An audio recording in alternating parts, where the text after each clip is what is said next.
Hello and welcome to Speakeasy.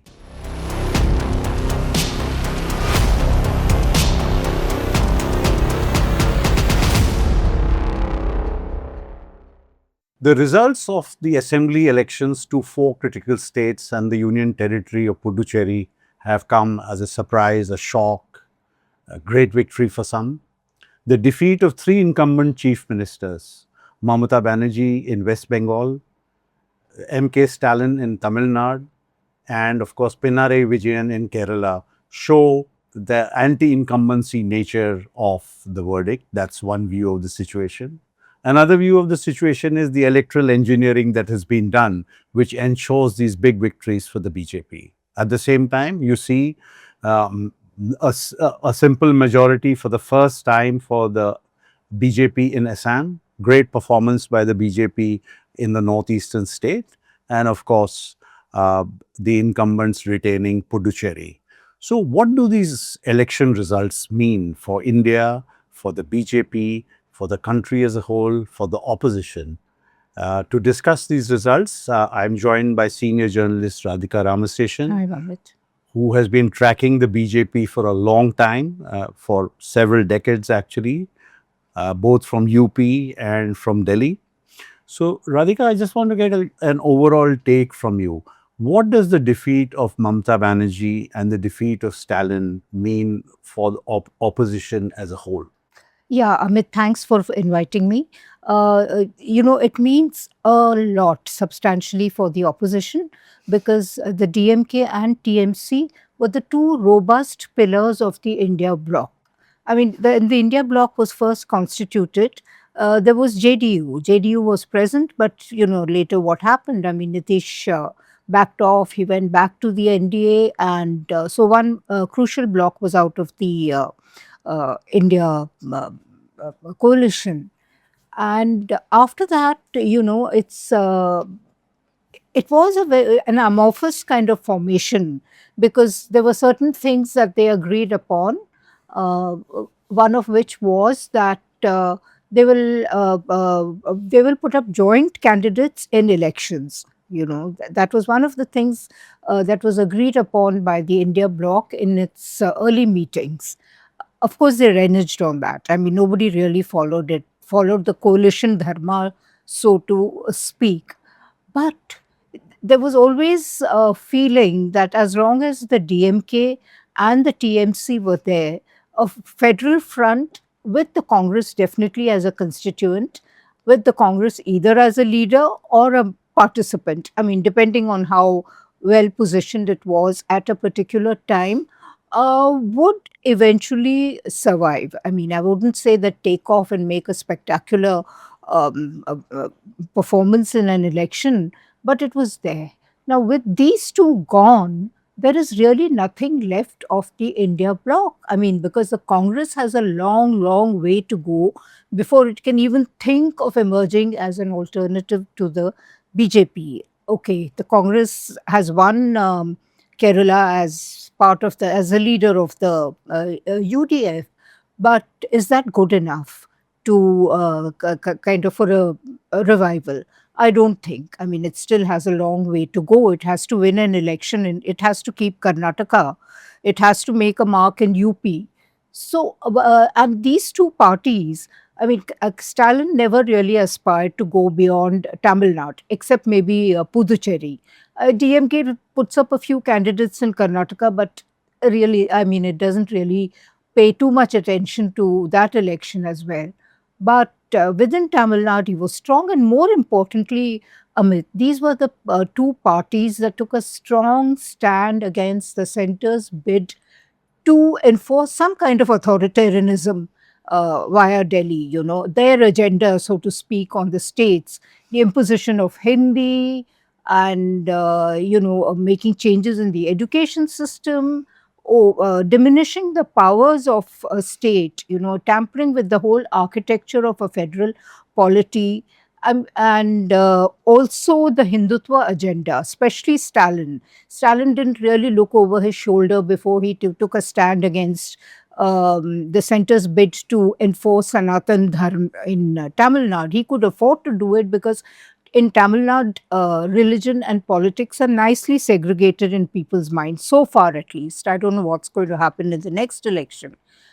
So there was some kind of a countervailing force against the center via these two parties. Mamta was often defensive on Hindutva. She couldn't take as open a stand as Stalin, but even then she kind of confronted the center on other issues, notably the center's bid to enforce its writ on these elections, which started with the whole process of so-called cleaning up the electoral rolls. I mean, it went beyond cleaning up. I mean, the intention was not just to introduce some kind of electoral hygiene in the system.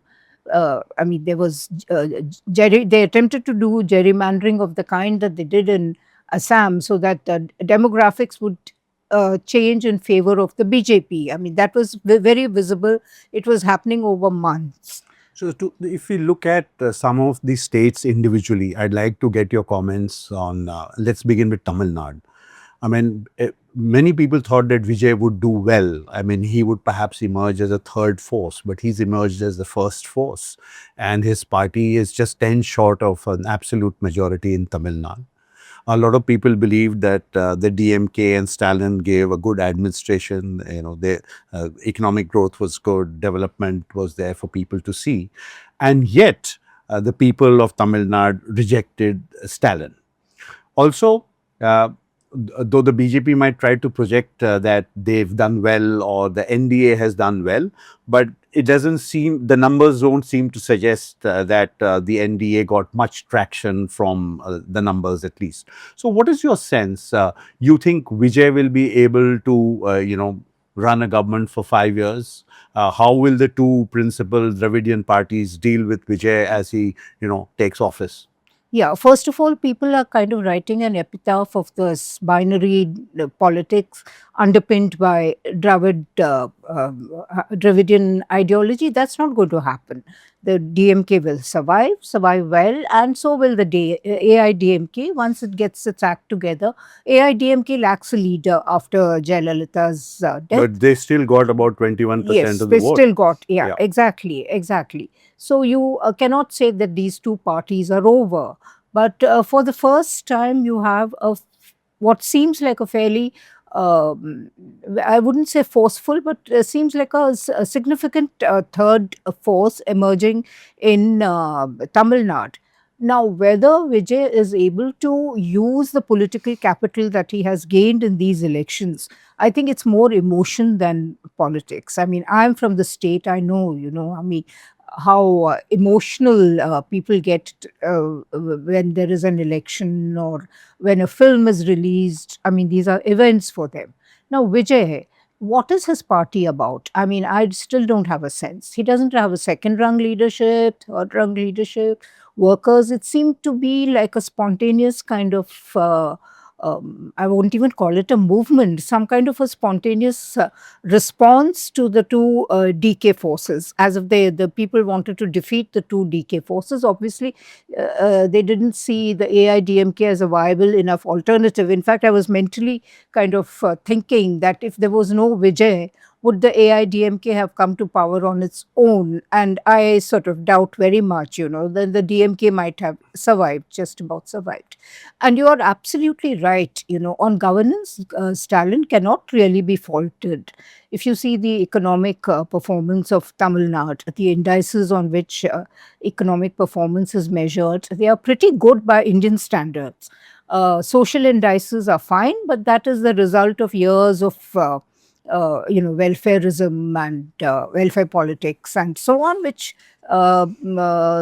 Stalin has not really overturned or anything. In fact, he's added to that. So it was a good combination of economic reforms without going gung-ho. I mean, it's not that kind of unbridled capitalism that he sought to enforce, and social welfare measures.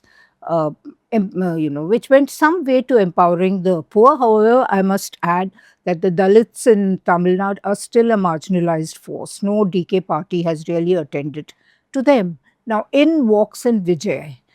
I mean, one doesn't know what he really stands for. He invokes the names of all the Dravid icons from Periyar to Annadurai and so on, which is okay, which probably shows that he's not moving too far from Dravid politics.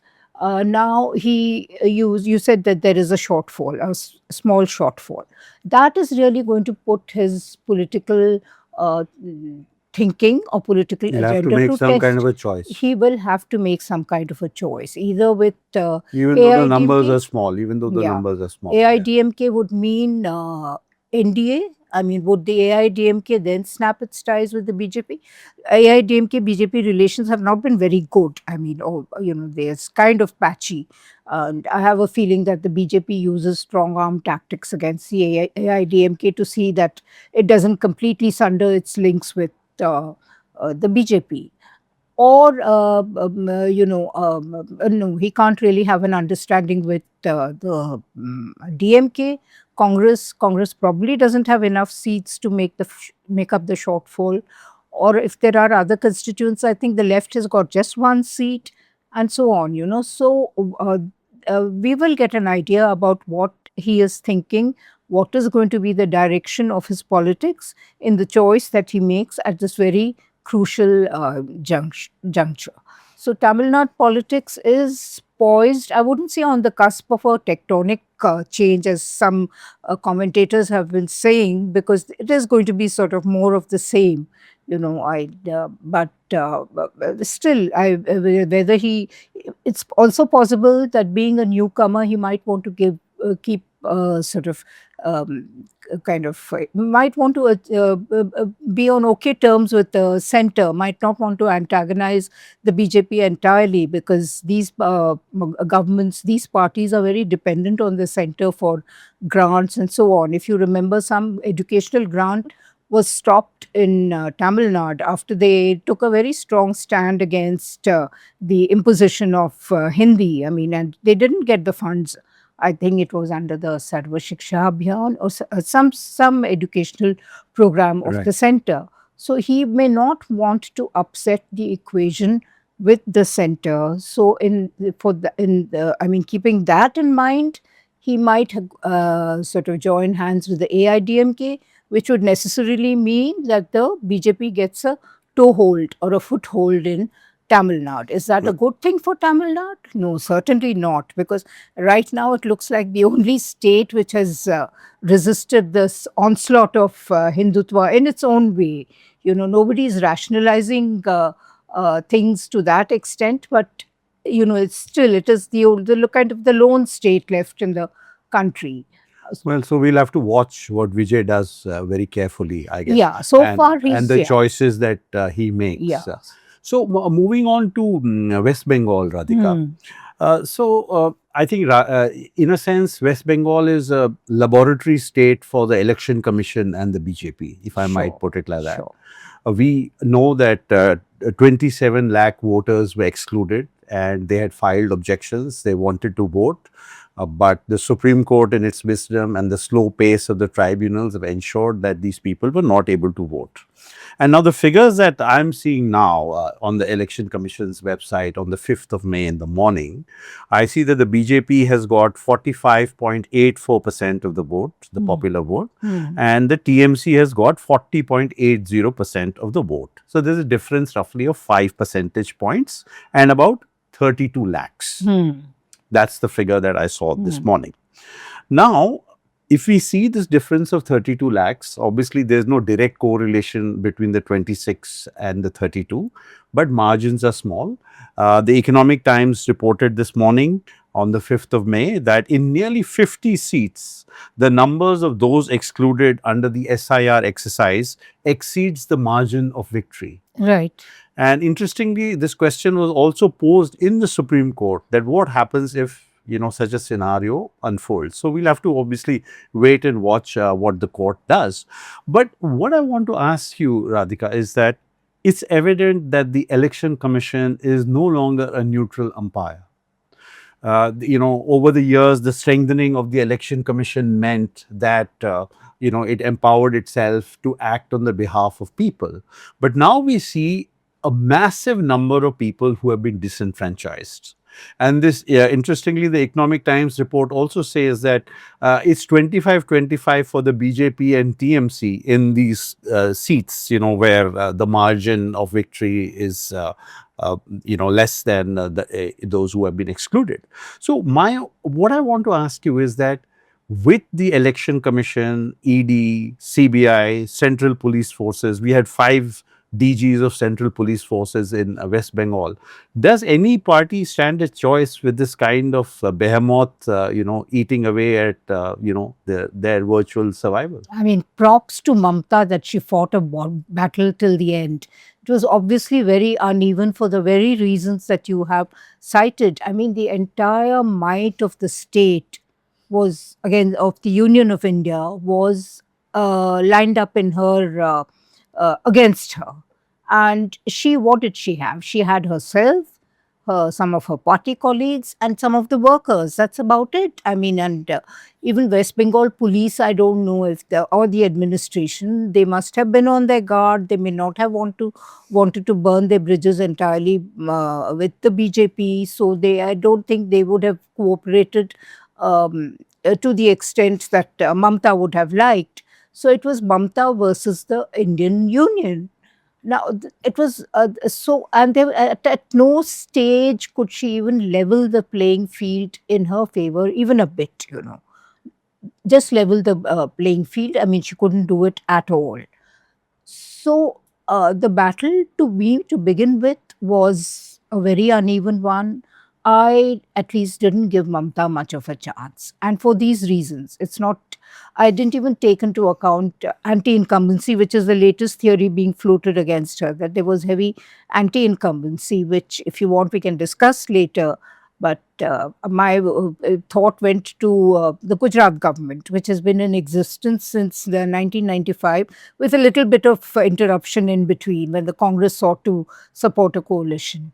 So, anti-incumbency seems only for the opposition, chief minister. Absolutely. What happens to anti-incumbency in the BJP ruled states? Don't tell me Madhya Pradesh is an absolute paradise. I mean, and the BJP has been ruling third or fourth term it's doing right now. And Gujarat, it seems that the BJP is never going out of power. And yet, you have traveled, I have traveled into the interiors of Gujarat.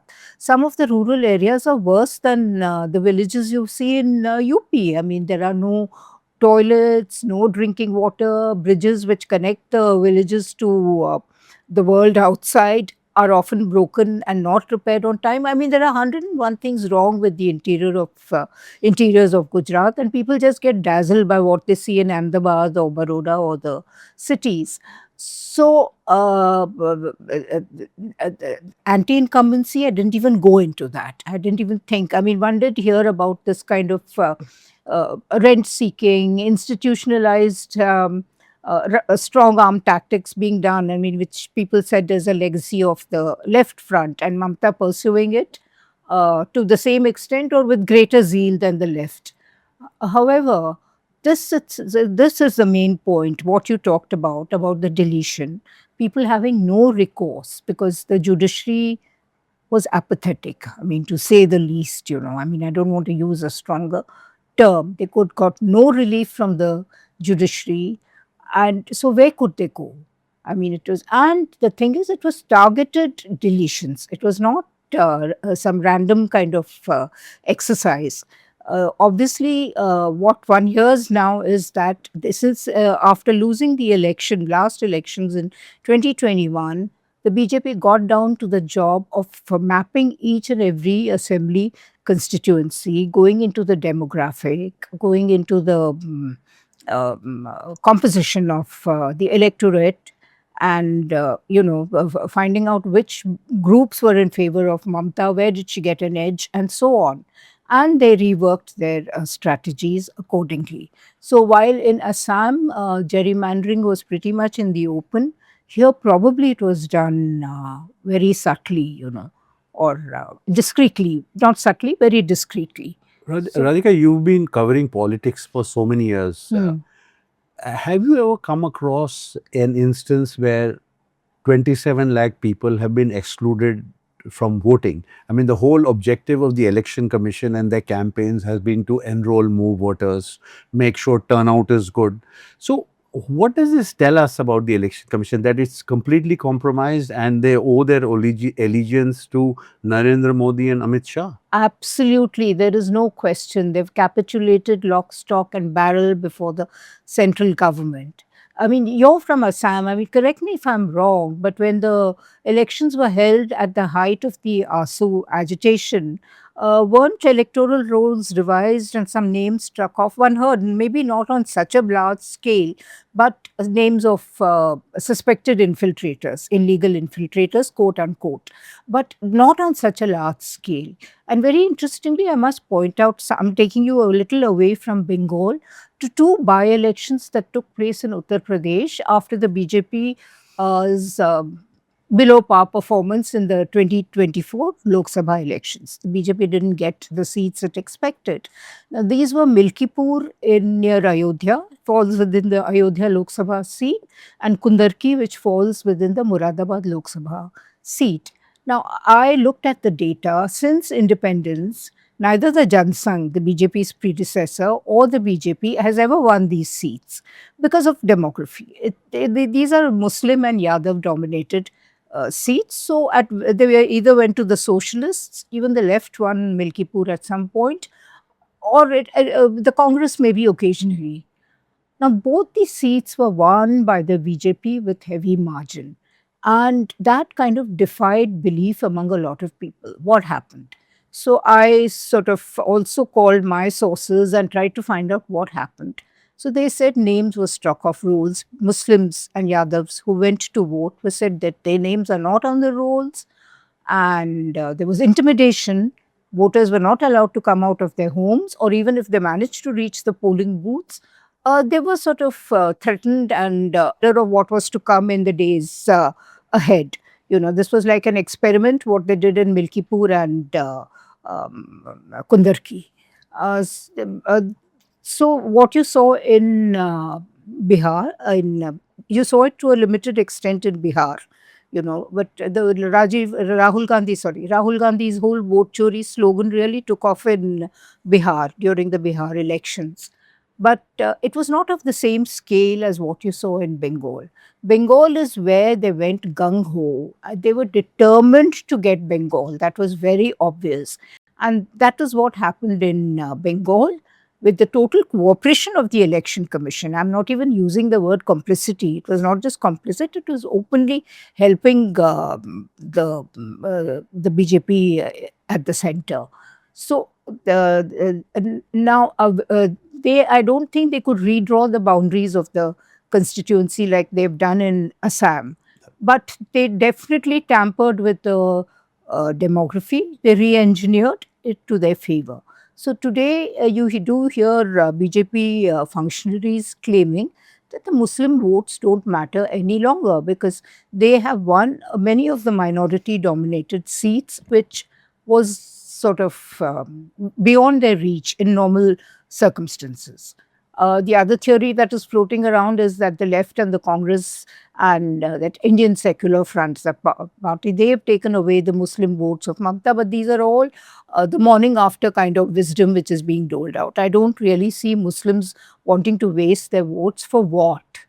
I mean, you know, because they realized if it is not Mamta, it is like, you know, you're looking at an abyss where you would probably be thrown by the wayside. So that is where I think things stand in Bengal. And what do you think will be the future of Mamata Banerjee? Because we've also seen how the BJP operates, you know, splitting the party, targeting people. You know, these are some things, tactics we have seen. And we have also seen, you know, what has happened to the chief ministers who were in alliance with the BJP. You know, in the end, whether it's Maharashtra or Bihar or Odisha, basically the BJP eats up its allies. Yeah. So, in this case, it's not an ally, but do you think Mamta will be able to hold her flock together? She's a fighter, but... She's a fighter, no doubt, but I have my own doubts because, you know, while Mamta is a strong person, she runs a robust kind of outfit. Many of her party colleagues are not above board. I mean, there are charges even against her nephew, Abhishek Banerjee. So the BJP must be having dossiers in hand, that is for sure. And sooner or later, they will strike in the ways that they do. You know, raids and what you call FIR charges and that kind of thing, and frighten their targets. And then they sort of compromise and make peace with the BJP. So Mamta's party is extremely vulnerable at the moment. Of course, the BJP in the first flush of victory and the euphoria may not strike immediately, though there is marked impatience among the top leadership. But they will wait for a while and then, start doing the operation of the kind that you recently saw in the AAP, you know, where they split the parliamentary party in the Rajya Sabha. So, to be sure, I think they're going to do that. They must have drawn a list of also the leaders they would like to have on their side for various reasons, you know. Like here, they deliberately chose Raghav Chadda and a few others. So they must have drawn up a list of the leaders they would like to spirit away from the TMC. So Mamta has to watch out, though. You know, what does she have to give? She has nothing to give her party people at the moment, you know. And if they want to go, they will jolly well go to the defect to the BJP. Coming to Assam, it's interesting, as you said, the delimitation that was done, you were referring to that, to the gerrymandering. I mean, some analysts even suggest that, in 40 seats where Muslims, had a sway, that number has come down to 20. And if you see, quite shockingly, the Congress has almost been reduced to, if I may use the term, a Muslim party, because 18 of the 19 MLAs that Congress has got in Assam, they happen to be Muslims. There's only one Hindu that has been elected on the party's ticket. Yeah, imagine Gaurav Gogoi lost his seat. Exactly. I would never imagine Upper Assam, right, in Jorhat. Yes. Somewhere near Jorhat. So the question that I wanted to ask about Assam is that, we know that it's a very complicated ethnic mosaic. You're Right. also familiar with the state. And we know how the BJP has operated. I mean, those whom they could not suppress, they bought, all the kinds of things that is done. But AIUDF has also been reduced in importance. We can see that from the results. So what is your sense, I mean, in this complicated ethnic equations that exist in Assam, and obviously there's a lot of anger among the caste Hindu Assamese, which the BJP has capitalized on. So here you have BJP with all its Hindu MLAs. And interestingly, they gave 10, they got the AGP to give 10 tickets to Muslims. So in the hope that they would whittle down the Muslim vote where it was not convenient for the BJP. So they did all this. So the question that I wanted to pose to you is that, given the kind of ethnic complications and the stresses and fissures in the society of Assam, I mean, what does this kind of equation mean? Can it lead to more trouble, violence, disaffection amongst different communities? Because we did see it in Manipur as well. Yeah, there is already disaffection among communities, Amit. I mean, correct me if I'm wrong, in Assam. The BJP is just going to enhance the disaffection through the means that it is using. But having said that, it is really shocking that the Congress has been reduced to a Muslim party. I mean, it's not a very nice thing to say. So the Congress has to, one always talks about the Congress having to introspect. They don't. I mean, they just jump from one election to another. But there is something seriously wrong. I mean, either it is leadership. They lost some leaders before the elections, right? The BJP took them away and they won their seats, I think. So, no, in a sense, the BJP is the B team of the Congress in Assam. I mean, if you look at the yes, phalanx of leaders that... absolutely, absolutely, I agree with you. So, given that, so now it's a tightly polarized society. There is no question. In during when the AGP first came to power, I mean, that was the time I was in Assam. Yes, there was polarization. Bengali speaking citizens and the Assamese speaking citizens, and Hindus and Muslims. But even a party like the AGP, which fought and came to power on a divisive agenda, would not sustain that agenda for very long. It reached out to a party which has ceased to exist called the United Minorities Front, which was a Muslim party. The AGP reached out to its leaders and kind of befriended them and sort of tried to smoothen the rough edges of politics in Assam. So you can say that a degree of harmony was sought to be brought about in the society. Then, of course, you had a long spell of Congress rule, which was, which had its imperfections, but at least the society didn't disintegrate. Now, with the BJP and with the kind of tactics that the chief minister, pet poodle of the RSS, has pursued, things are going to get very bad because Assam has a very big Muslim population. I don't see them sort of taking things lying down for very long. Sooner or later, there is going to be a pushback because the kind of speeches that Himanta Biswa Sarma has been giving, and they're not just provocative; they are another level altogether. It's like almost sort of forcing the Assamese Hindus to take up arms against the Muslims. So sooner or later, there is going to be there's going to be conflict. Definitely, I see Assam heading in that direction. So very quickly, I want to go back south to Kerala. I don't want to miss that bit out. That's one rosy spot for the Congress. They've done well, and the numbers speak for itself. But the Congress, I mean, if you look at it nationally, there are very few states, barring Karnataka, Kerala, and Himachal Pradesh. Himachal Yeah. Pradesh. And in Jharkhand, it's a junior partner to Junior the partner. JMM. Huh. So the map is shrinking for the Congress. I mean, so should it exult in the victory in Kerala, or should it reflect on the defeat in Assam, its poor performance in Tamil Nadu, its virtually non-existent nature in West Bengal? If I were the Congress, I would reflect on the latter. I mean, you didn't even bother to put up a fight in Bengal. I mean, where was except Rahul Gandhi kind of emerged towards the fag end, and he emerged to say what? He was running down Mamta. He was And all today the he's time. saying that, don't gloat at the victory, at the loss of Mamta. Today he's put out a Yeah. tweet. Yeah. Okay. So I think he virtually finished off the India bloc that day with his speech. So and then in Tamil Nadu there was friction. Rahul never shared a stage with Stalin at no point because two of his close aides, Praveen Chakravarti and Manikam Tagore, they wanted an alliance with Vijay. Which now looking back, I thought maybe Stalin could have given it a thought and they could have discussed it and looked for a larger coalition. But Stalin, in his wisdom, wanted to go solo. I mean, everybody gets arrogant after a point. And you're coming to Assam. Assam is shocking. How come the Congress and led by Gaurav Gogoi, his father was one of the most successful chief ministers the state has had. Why has he just gifted it away on a platter to Sarma, who who has corruption charges against him? I mean, it's kind of sort of in the public domain.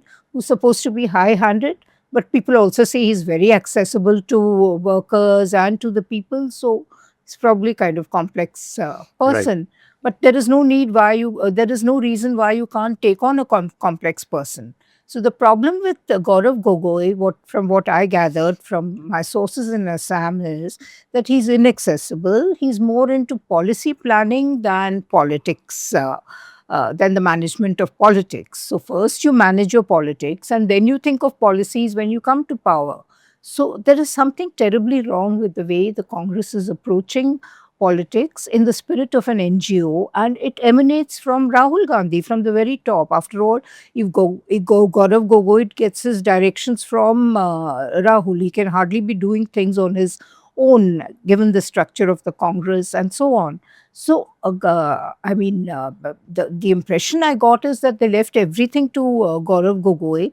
There was really barely any kind of intervention from the center or any direction. And so, in a nutshell, what does this point to? It is Sonia Gandhi the Congress was disintegrating even when she was the president, when Vajpayee was in power, the BJP was in power. But I mean, the lady sort of, she's a plucky person. She kind of gathered her wits, her whatever resources she had, and almost single handedly reorganized the Congress and brought them to power in 2004 when people least expected the Congress to come back. I think because I think she has a political mind. What the Congress really desperately needs is a leadership with a hardcore political mind, because it's not easy to take on the BJP. Just the other day, we were discussing that they were in BJP, Congress was in power for 10 years. Ahmed Patel, Sonia's closest advisor, late Ahmed Patel, was from Gujarat. I mean, didn't they crack Amit Shah and Modi? They had no idea what these two leaders or strategists were like. I mean, they had absolutely no idea. And today the Congress is at a loss and how to respond to the BJP, because this is a new BJP, as they rightly say. You know, at least with Vajpayee, because he grew up in Lutyens, Delhi, he had acquired attributes from the Nehruvian era and things. I mean, BJP was BJP then. I'm not saying that the BJP was some liberal, inclusive party. Given the thing that its underpinning was the same, even then, Vajpayee didn't. I mean, there was a semblance of decorum, if I may say so, a semblance of propriety to the way things were Right. conducted then. Right. So on that note only, relating to the BJP, I mean, it appears that Hindutva is the ruling ideology of the country. The BJP is winning election after election, and you mentioned the two by-elections in UP. It appears that after the loss or after the reduced numbers of 2024, they have simply won every election that has come their way. So with the support of the Election Commission, the ED, the CBI, the raids, the actions. So are we now in a situation where the BJP will perennially win all elections? I mean, is that what we are looking at? And is it that the notion of an opposition free, not just Congress Mukt Bharat, but an opposition free India is coming true? Look at the way they've systematically shrunk the Congress's presence. I mean, Congress used to be this proud pan India party. We have a flag in every village that no longer exists. I mean, the South is still out of bounds, largely out of bounds for the BJP. It's one area that they need to focus on, and they will in the days to come. However, the way they've targeted the regional parties, I would say the non aligned regional parties, which are neither with the Congress nor with the BJP. I mean, if you take a party like the Aam Aadmi Party, it was antagonistic towards the Congress. I mean, while not being part of the BJP, but they have virtually finished off each of these parties, or trying to finish them off. You know, you take the Aam Aadmi Party, now TMC, DMK. I mean, they had to finish off Mamta. They had to vanquish Mamta, which they have done. Stalin fell on his own. Then one doesn't hear about the Shiromani Akali Dal, their ally, anymore. Shiv Sena is a shadow of its former self. Where does it exist? NCP, I think barely it is there. That's about it. One hears from Sharad Pawar now and then, or his daughter. So Samaj, since you're talking about elections, you have UP going to polls next year. So that is where the Samajwadi Party becomes very important. And Akhilesh did remarkably well, unexpectedly well in the last Lok Sabha elections. Now, has he managed to keep up the tempo? My sources in UP tell me no. He gets distracted with social engagements and so on. You know, he's not focused. I mean, they say that we need a person like Amit Shah in our party. So Akhilesh has to get his act together and just keep focusing on UP, not even, I mean, keep Delhi out of his mind, and find out the weak spots. I mean, the party has weak spots because BJP has a set of caste-based parties on its side, which it can trust to pick up some seats. Now, Akhilesh has to do something to either get the parties on their side or take away their caste votes by promoting his own caste leaders. In the end, it sort of uh, rests on caste. It's dictated by caste in Uttar Pradesh. Hindutva is there in the background. I'm not denying that, but at some point, caste takes precedence over Hindutva. So, therefore, it is very crucial for Akhilesh to redraw his strategy. Last time he followed that the backward caste Dalit Muslim coalition. I think he called it PDA, and it did get dividends for him. So he has to see whether that coalition still stands or the BJP has made inroads into these constituencies and then take it forward. So, well, thank you for looking ahead to UP. I think that's critical state, and thank you so much for giving us your insights into the elections in these four critical states and Puducherry. It's a vast sweep, and as you know, as you laid it out, that the challenges for the opposition continue to mount, and Amit Shah and the BJP are clearly a formidable political machine. So we'll see what happens, and we will hopefully talk to you again about what happens in UP in the run-up to the assembly elections there. Okay. Thank you so much, Radhika, for Thank you. joining me in Speakeasy. Thank you for having me over.